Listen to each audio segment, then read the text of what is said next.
छात्रों नमस्कार। जैसा कि पिछली क्लास में हम लोगों ने वायु और हवा के बारे में पढ़ा, हमने आपको बताया था कि जो वायु है वो वायुमंडल में विभिन्न प्रकार की गैसों का मिश्रण है, जबकि हवा जो है वो वायु की क्षैतिज गति है। वायु के कारण उत्पन्न प्रभावों में हमने आपको बताया था कि ध्वज वृक्षों का निर्माण होता है। तेज हवाओं के कारण जब वृक्ष एक ही तरफ झुके रहते हैं तो धीरे धीरे ध्वज वृक्षों का निर्माण होता है। फिर हमने आपको स्थलाकृति कारक के बारे में बताया था, और स्थलाकृति कारक में हमने आपको कारकों में पहला कारक दिया था स्थान की ऊंचाई के बारे में, दूसरा दिया था पर्वतों तथा ढलानों की दिशा के बारे में, और तीसरा कारक दिया था खुलाव के बारे में। और इसी में हमने आपको ऊंचाई में बताया था कि पहाड़ों पर प्रत्येक 1000 मीटर अर्थात 1 किलोमीटर की ऊंचाई पर तापमान में 6 से 7 डिग्री सेंटीग्रेड तापमान की कमी आती है। इसके बाद हमने आपको मृदीय कारक के बारे में पढ़ाया था, और मृदीय कारक में हमने आपको बताया था कि जो मृदा का अध्ययन है वो पीडोलॉजी या इडेफोलॉजी कहलाता है। ठीक है। इसके बाद हमने मृदा का अपक्षयन और मृदा के परिवर्धन के बारे में बताया था। मृदा के अपक्षयन में हमने बताया था कि इसकी 3 क्रियाएं हैं, भौतिक, रासायनिक और जैविक। और मृदा परिवर्धन के बारे में हमने बताया था कि मृदा का जनन और मृदा का परिपक्वन यानी कि मैच्योरिटी ऑफ सॉइल, उसी को कहा जाता है मृदा का परिवर्धन। फिर इसके बाद बात हुई थी कि पारिस्थितिकी के आधार पर मृदा कितने प्रकार की है। तो हमने आपको 5 प्रकार बताए थे। पहला प्रकार बताया था अवशिष्ट मिट्टी। अवशिष्ट मिट्टी, इसके बारे में हमने आपको बताया था कि जो मिट्टी बनने के स्थान पर ही पड़ी रहती है उसको कहा जाता है अवशिष्ट मिट्टी। इसके बाद हमने दूसरा आपको बताया था वहित मिट्टी।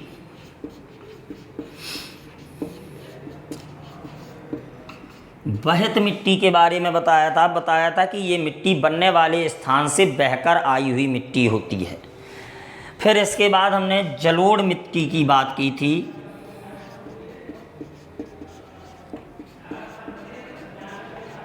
जलोढ़ मिट्टी की बात की थी, और इसमें हमने बताया था कि जो मिट्टी जल के द्वारा बहकर दूसरे स्थान पर पहुंचती है उसको कहा जाता है जलोढ़ मिट्टी। इसके बाद बात हुई थी वातोड़ मिट्टी।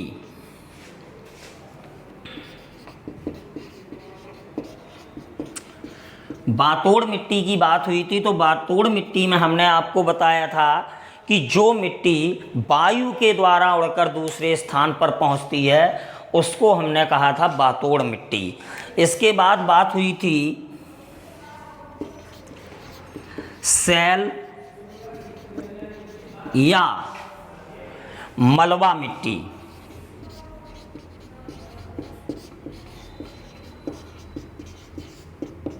ठीक, इसके बारे में हमने बताया था कि जो मिट्टी पृथ्वी के आकर्षण के द्वारा, अट्रैक्शन ऑफ द अर्थ, पृथ्वी के आकर्षण के द्वारा दूसरे स्थान पर पहुंचती है, ऐसी मिट्टी को कहा जाता है सैल या मलबा मिट्टी।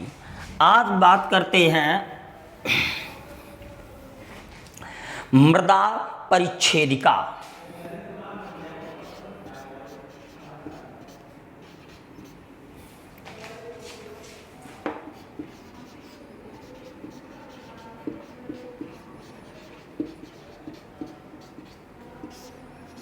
मृदा परिच्छेदिका, ठीक है।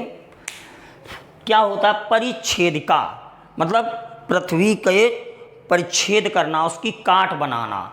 मतलब किसी भी भूमि की अगर हम खड़ी काट जिसमें मृदा के विभिन्न स्तर दिखाई दें, या स्तरों को कहते हैं हॉरिजन दिखाई दें, उसी को कहा जाता है मृदा परिच्छेदिका। किसी भी भूमि की किसी भी भूमि की खड़ी काट, खड़ी काट, ठीक है, जिसमें मृदा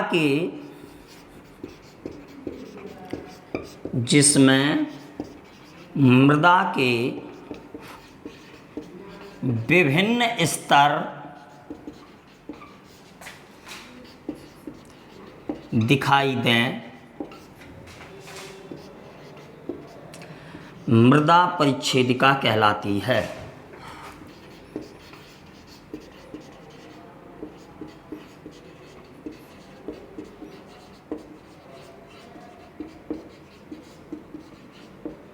ठीक, अब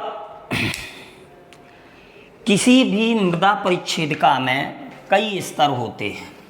अब हम उन स्तरों की बात करेंगे। तो सबसे पहले बात करते हैं हम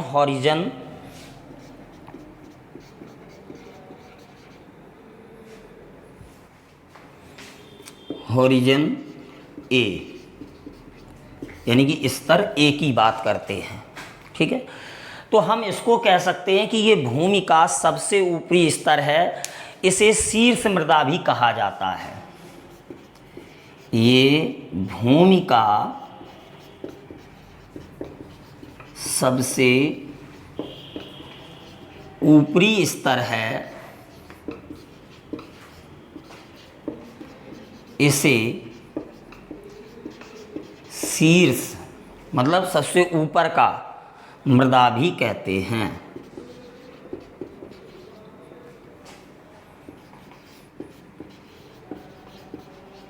ठीक है, शीर्ष मृदा। दूसरी बात, इसका रंग जो है वो भूरा होता है।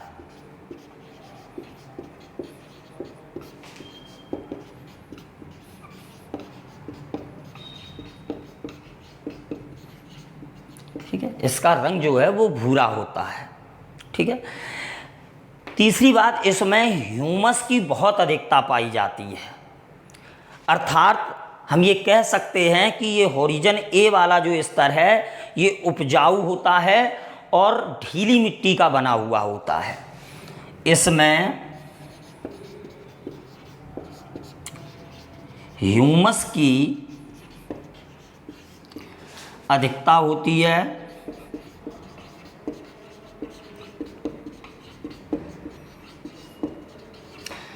तथा ये उपजाऊ होता है स्तर तथा ढीली मिट्टी का बना होता है।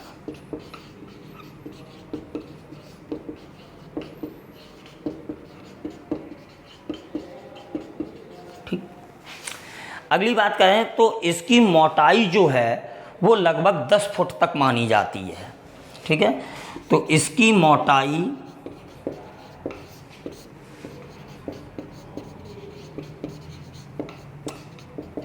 10 फुट तक होती है।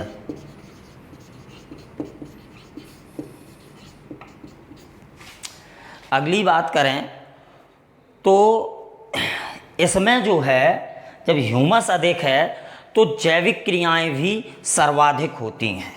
यानी हम कह सकते हैं कि इसमें जैविक क्रियाएं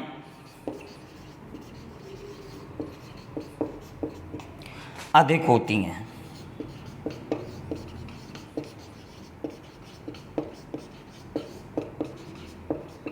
ठीक, अब हॉरिजन जो ए है इसके 4 भाग होते हैं।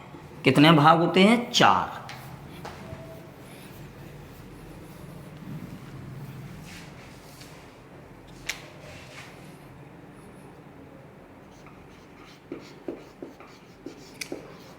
हॉरिजन ए के 4 भाग होते हैं। कौन कौन से 4 हैं? तो पहले भाग की अगर हम बात करें तो पहले भाग को कहा जाता है A00 या A01 हॉरिजन। ठीक, क्या है? तो इसका जो निर्माण है वो तुरंत टूटकर गिरी हुई टहनियों, पत्तियों, फूलों और फलों से होता है। ठीक है, इसका निर्माण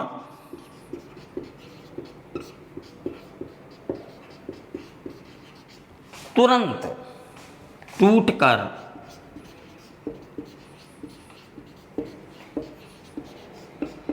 गिरी हुई टहनियों, पत्तियों,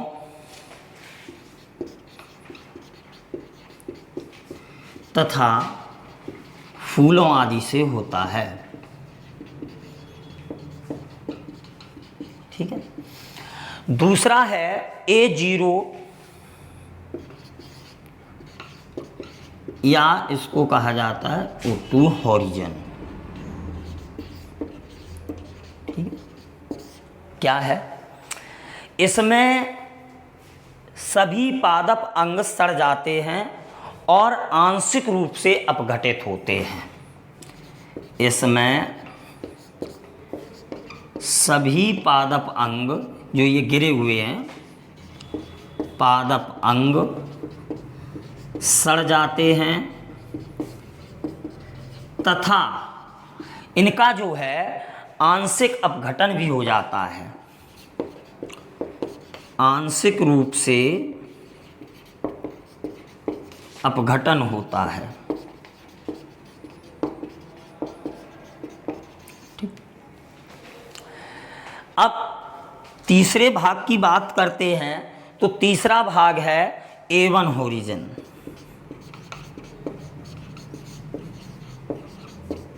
ठीक है, इसमें क्या होता है? तो इसमें जो है खनिज एवं कार्बनिक पदार्थ अधिक मात्रा में पाए जाते हैं। खनिज एवं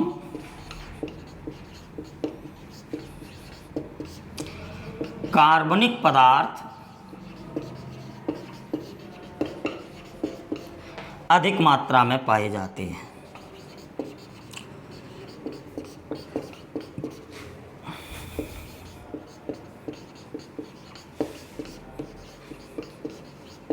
ठीक। और चौथा भाग होता है आपका A2 हॉरिजन।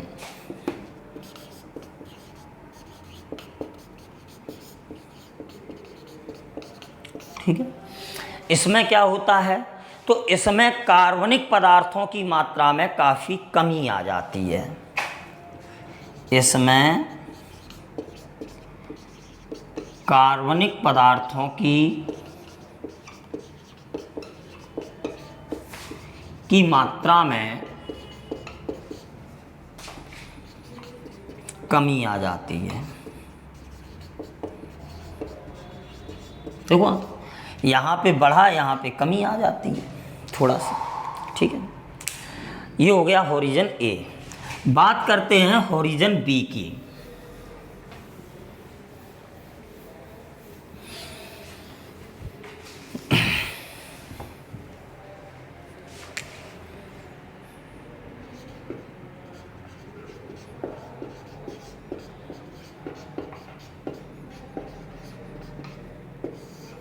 Horizon B। ठीक है क्या? ये जो हॉरिजन है B, ये स्तर A के ठीक नीचे पाया जाता है। भाई A के बाद B तो ठीक नीचे पाया जाता है, लेकिन इसको एक नया नाम दिया जाता है अधोभूमि। तो ध्यान रखेंगे कि इस स्तर को या इसे अधोभूमि भी कहते हैं। अधोभूमि भी कहते हैं। ठीक। तीसरी बात कि ये जैसे A जो है वो भूरे रंग का होता है, तो ये जो है A से कुछ हल्के रंग का होता है। A की अपेक्षा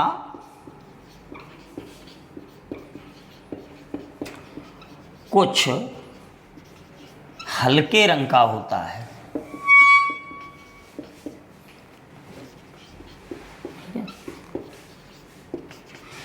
अगली बात करें तो वर्षा का जल जो है इसी हॉरिजन में एकत्रित होता है तथा भंडारण का कार्य करता है। बहुत प्रश्न आता है कि वर्षा का जल किस हॉरिजन में एकत्रित होता है या किस स्तर में एकत्रित होता है, तो हॉरिजन बी में। ठीक है, वर्षा का जल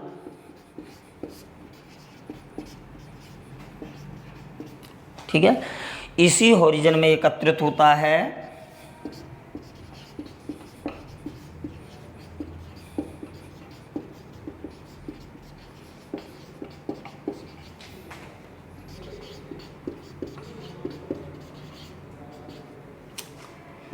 तथा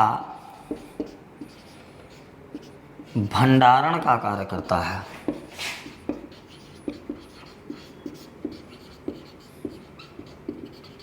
ठीक, बात करते हैं अगले हॉरिजन की, हॉरिजन सी।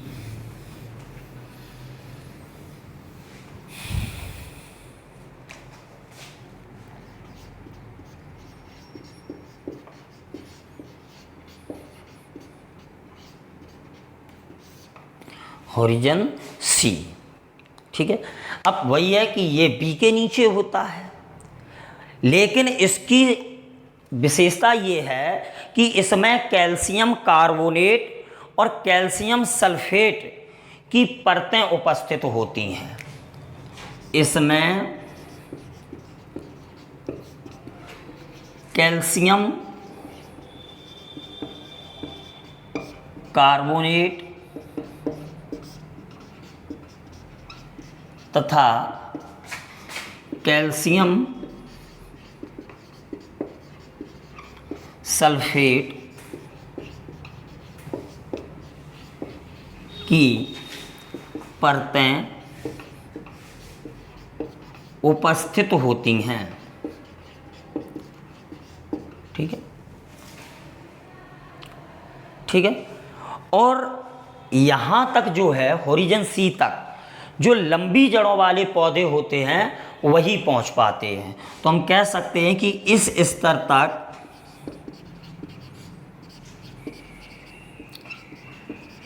लंबी जड़ों वाले पौधे पहुंच पाते हैं।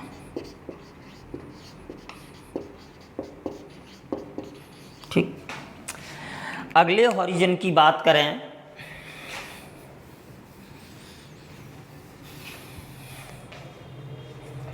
Horizon D.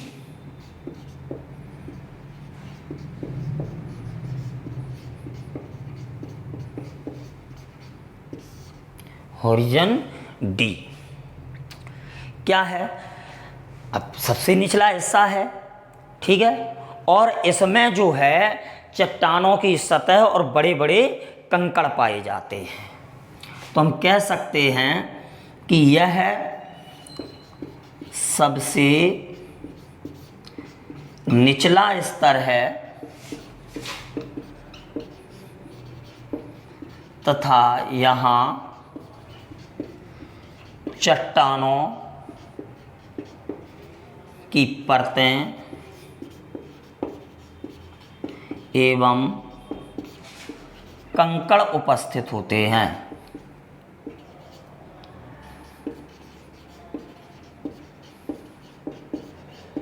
ठीक है, और इसमें जो है जब कंकड़ उपस्थित हैं तो जैविक क्रियाएं नहीं होंगी और ना ही यहाँ तक पौधों की जो जड़ें हैं वो पहुँच पाती हैं। तो हम कह सकते हैं कि इस स्तर में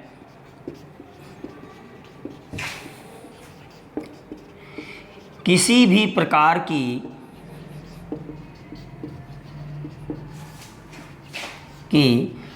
जैविक क्रिया नहीं होती है,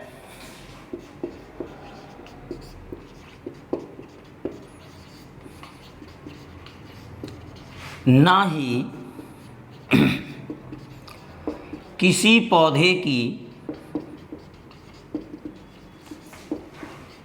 जड़ें यहाँ तक पहुँच पाती हैं।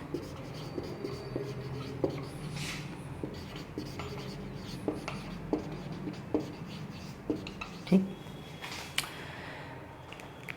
अब ये तो हो गए मृदा की काट के बाद निकलने वाले उसके स्तर।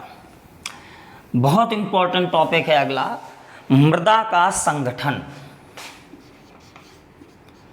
मृदा का संगठन, ठीक। तो मृदा जो है 4 चीज़ों से मिलकर बनी होती है अधिकतर। नंबर ए, खनिज पदार्थ, ध्यान रखना इसका, खनिज पदार्थ। और पूछा जाता है ये कितने प्रतिशत उपस्थित होता है, तो ये जो है लगभग 40% उपस्थित होता है। दूसरा हिस्सा होता है आपका कार्बनिक पदार्थों का, कार्बनिक पदार्थ। तो कार्बनिक पदार्थ जो है वो लगभग 10% उपस्थित होते हैं। तीसरी बात है मृदा जल,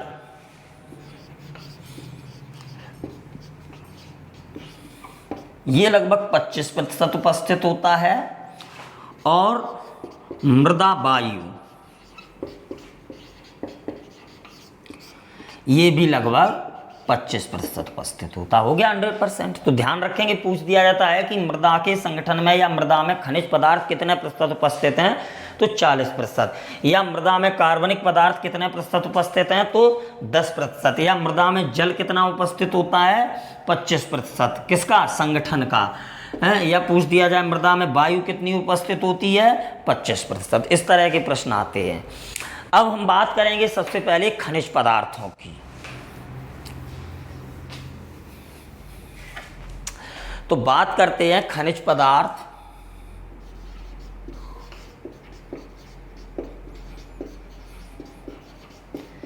अथवा इन्हीं को कहते हैं अकार्बनिक पदार्थ।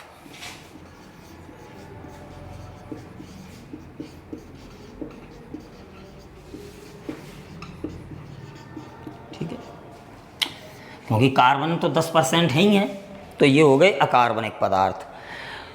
क्या है कि जो पौधे हैं उनके जो विभिन्न भाग हैं, उनकी रचना और उनकी वृद्धि और उनकी जैविक क्रियाओं में भाग लेने वाले ये पदार्थ होते हैं, जिनको हम जैविक पदार्थ कहते हैं।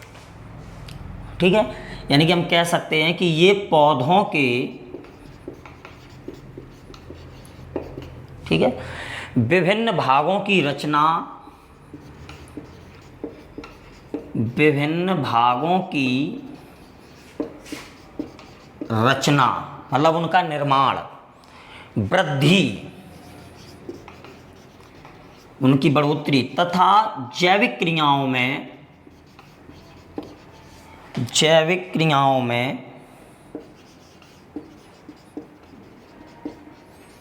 भाग लेते हैं। अब जो खनिज पदार्थ हैं ये 2 प्रकार के होते हैं। कितने? 2 प्रकार के। एक होते हैं दीर्घमात्रिक तत्व, दीर्घमात्रिक तत्व, और दूसरे होते हैं सूक्ष्म मात्रिक तत्व। क्या होता है इनका मतलब? दीर्घमात्रिक तत्व मतलब जिनको पौधों की अधिक मात्रा में आवश्यकता होती है वो दीर्घमात्रिक कहलाते हैं, और जिनकी कम मात्रा में आवश्यकता होती है वो सूक्ष्म मात्रिक कहलाते हैं। तो सबसे पहले बात करते हैं दीर्घमात्रिक तत्वों की।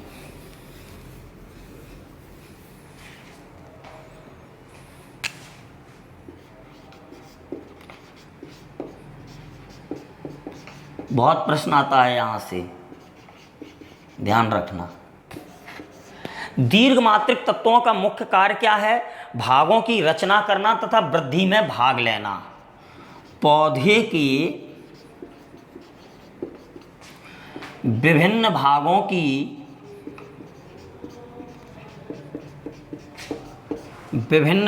की रचना तथा वृद्धि में भाग लेना। ठीक है, कौन कौन से? तो सबसे पहले CHO, यानी कि कार्बन, हाइड्रोजन और ऑक्सीजन। कार्बन, हाइड्रोजन और ऑक्सीजन।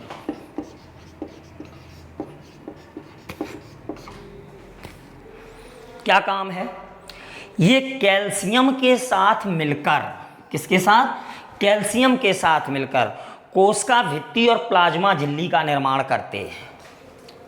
यहां से प्रश्न आता है, ये कैल्शियम के साथ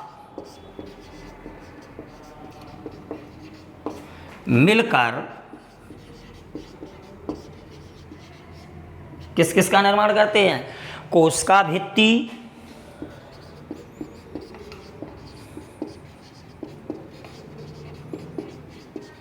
तथा प्लाज्मा झिल्ली का निर्माण करते हैं।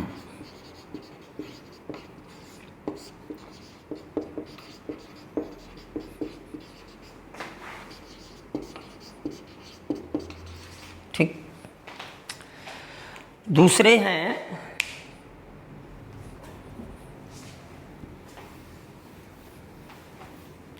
NPS, नाइट्रोजन, फास्फोरस तथा सल्फर।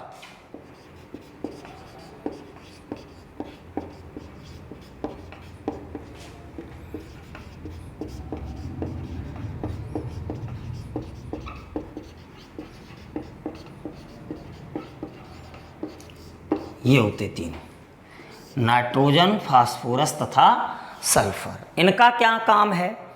तो ये जो है अमीनो अम्ल, प्रोटीन, न्यूक्लिक अम्ल और जीव द्रव्य का निर्माण करते हैं। ठीक है, तो ये अमीनो अम्ल,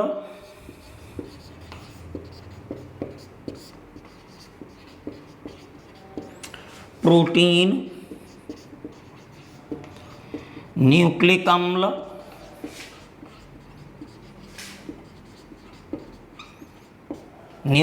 अम्ल, तथा जीव द्रव्य का निर्माण करते हैं।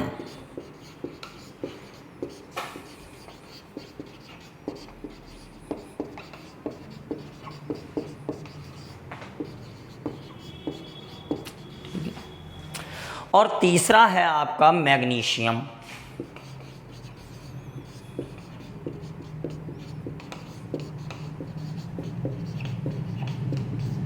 Mg। मैग्नीशियम क्या करता है? ये क्लोरोफिल के निर्माण में सहायक है।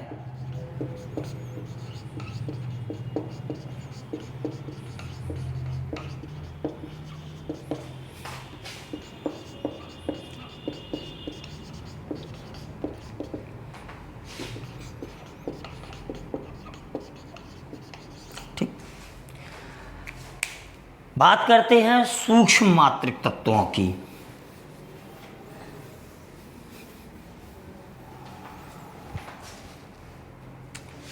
सूक्ष्म मात्रिक तत्व, सूक्ष्म मात्रिक तत्व मतलब जिनकी सूक्ष्म मात्रा में आवश्यकता हो।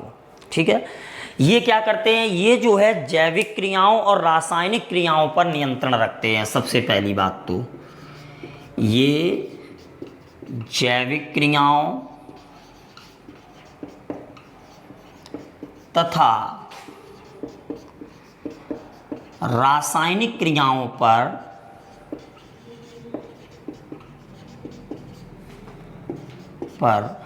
नियंत्रण रखते हैं। ठीक, पहला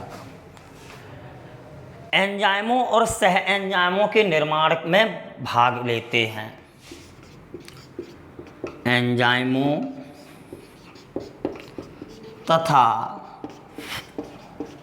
सह एंजाइमों के निर्माण में भाग लेते हैं। ठीक, दो काम। अब ये हैं कौन कौन से? तो सबसे पहला है पोटेशियम। सिंबल होता के। क्या काम है इसका? तो ऐधा क्रियाशीलता और रोगों के लगने आदि पर नियंत्रण करते हैं। ऐधा क्रियाशीलता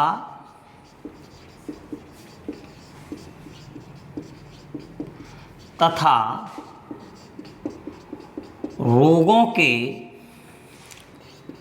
लगने पर नियंत्रण में भाग लेते हैं। ठीक। अगला है मैग्नीज।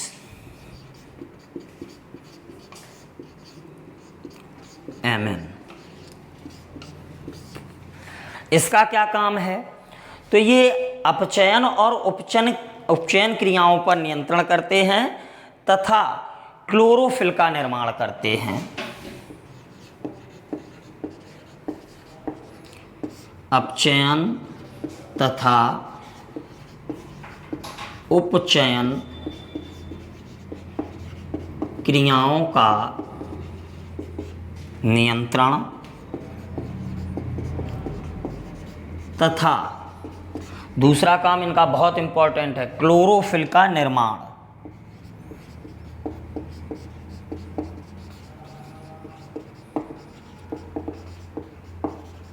ठीक है। अगला सूक्ष्म तत्व है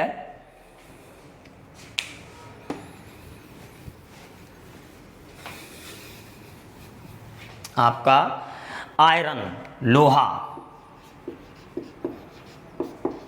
Fe।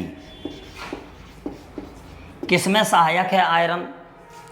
तो क्लोरोप्लास्ट और प्रोटीन का निर्माण करना और अपचयन उपचयन क्रियाओं पर में उत्प्रेरक का कार्य करना। ध्यान रखना कि उत्प्रेरक तत्व कौन सा है? तो सूक्ष्म मात्रक तत्व आयरन होता है।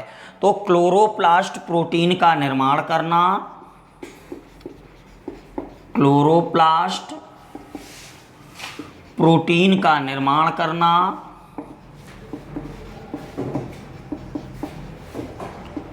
और दूसरा काम बहुत इंपॉर्टेंट है, क्या? अपचयन उपचयन क्रियाओं में, अपचयन उपचयन क्रियाओं में उत्प्रेरक का कार्य करना, उत्प्रेरक का कार्य करना। ठीक, ये काम करता है। अगला है मॉलिब्डेनम।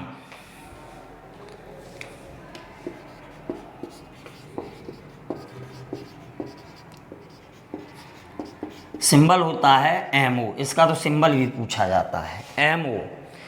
नाइट्रोजन के उपापचयन में भाग लेता है, यानी कि नाइट्रोजन का जो उपापचयन होता है, निर्माण होता है, तब ये भाग लेता है। तो नाइट्रोजन के उपा, ठीक है, पचय में भाग लेता है। नाइट्रोजन के उपापचय में कौन भाग लेता है? मॉलिब्डेनम। अगली बात करते हैं जिंक, जस्ता।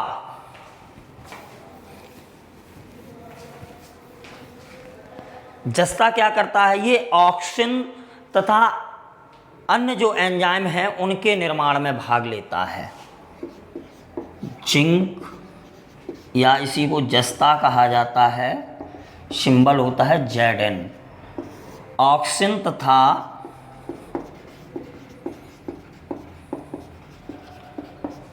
अन्य एंजाइमों के निर्माण में भाग लेता है। ठीक। अगला है आपका बोरान, B। इसका क्या काम है? तो ये पौधों की वृद्धि में जो है सहायता करता है। बहुत इंपॉर्टेंट है, कई बार पूछा हुआ है कि पौधों की वृद्धि में कौन सहायता करता है, तो उसमें एक ऑप्शन बोरॉन मिलता है। तो पौधों की वृद्धि में सहायता करता है। ठीक है, अगली बात करते हैं कार्बनिक पदार्थ की। दूसरा भाग था कार्बनिक पदार्थ जो 10% था। बात करते हैं कार्बनिक पदार्थ।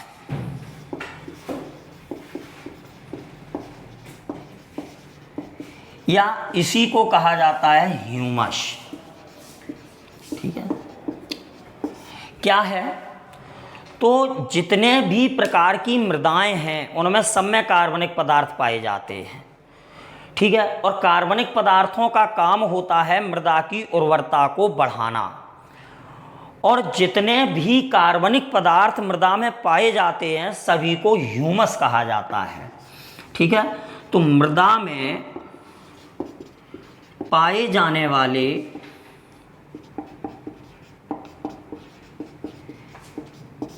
कार्बनिक पदार्थों को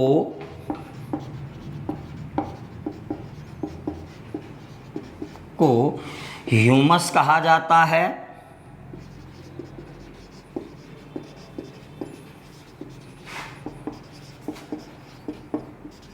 तथा ये उर्वरता को बढ़ाते हैं।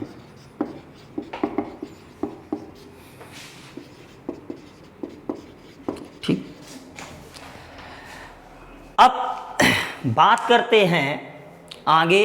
तो ह्यूमस जो है कॉलॉइड प्रकृति का होता है, जेली टाइप का, जिसके कारण इसमें वायु का जो आवागमन है वो आसानी से होता रहता है और जल ग्रहण करने की जो क्षमता है, जल एब्जॉर्ब करने की जो क्षमता है वो बढ़ जाती है।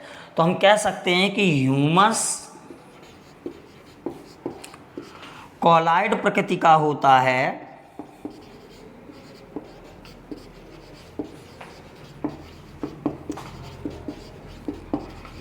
जिसके कारण इसमें वायु का आवागमन आसान रहता है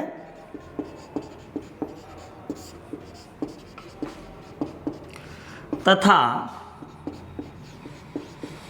जल ग्रहण करने की क्षमता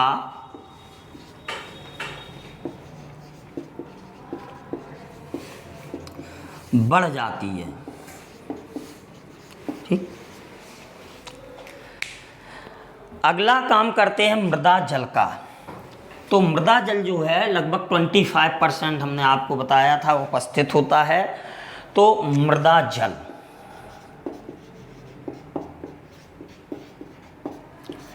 क्या काम है? तो मृदा जल जो है पौधों में खनिज एवं कार्बनिक पदार्थों का अवशोषण जो है वो जल के द्वारा होता है। क्या कह सकते हैं हम? खनिज एवं कार्बनिक पदार्थों का अवशोषण इसी जल के माध्यम से होता है।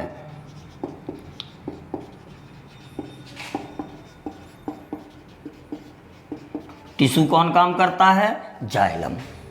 ठीक, अब मृदा में जो जल होता है वो कई रूपों में उपस्थित होता है, तो हम उसकी बात करेंगे। तो सबसे पहला जल होता है गुरुत्वीय जल। गुरुत्वीय जल क्या काम है गुरुत्वीय जल का? तो वर्षा के बाद जो भी जल है गुरुत्वाकर्षण के कारण जो जमीन में नीचे चला जाता है उस जल को कहा जाता है गुरुत्वीय जल। और पौधों के लिए इस जल का कोई उपयोग नहीं है। याद रखेंगे, गुरुत्वीय जल जो है वर्षा के द्वारा जो बरसात होती है वो गुरुत्वाकर्षण के कारण जमीन के नीचे चला जाता है, लेकिन पौधों के लिए इसका कोई भी उपयोग नहीं होता है। दूसरा होता है केशिका जल।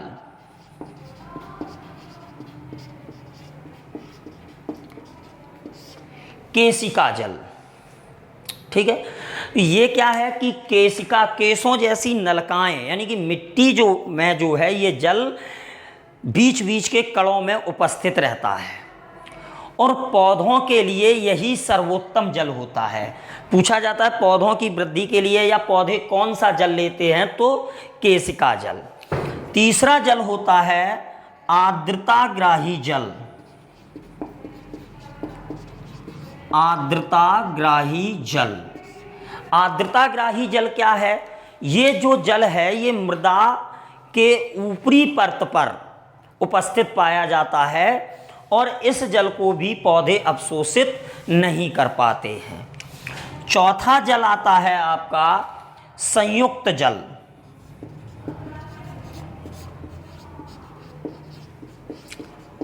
संयुक्त जल, ठीक है। ये जल क्या है कि मिट्टी के कणों में रासायनिक रूप से संबंधित होता है और यह भी पौधों को प्राप्त नहीं होता है। अर्थात पौधों के लिए न तो गुरुत्वीय जल उपयोगी है, न आर्द्रताग्राही जल उपयोगी है, न संयुक्त जल उपयोगी है। केवल पौधे केशिका जल को ही ले सकते हैं।